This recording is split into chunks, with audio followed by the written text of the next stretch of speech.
how to do a hanging indent on PowerPoint. So open up the MS PowerPoint here, open up the presentation in which you want to add the hanging indent.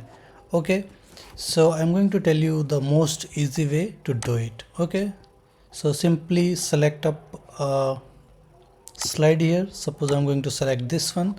Now you need to select the text in which you want the hanging indent. So suppose I'm going to select this one here.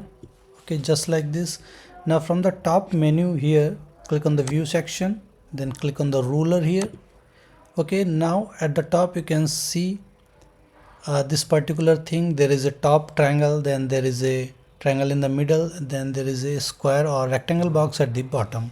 Okay, so the second triangle which is there here, okay, this is the hanging indent. So select the text, then if I move it here, suppose I want it at 1, just like this, then you can see it is doing the thing at the bottom. I wanted this thing to be here at the 2, then it is doing the thing at the bottom. And if you move this top circle just like this here, then it will move the whole thing here. Okay, so you can move the hanging indent, that is the second circle, in order to 1 2 3 4. Okay, you can select it right there.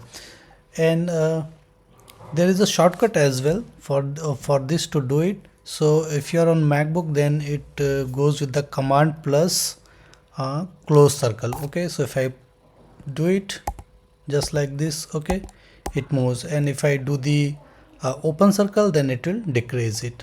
So this is how easily you can do it. So thank you for watching the video.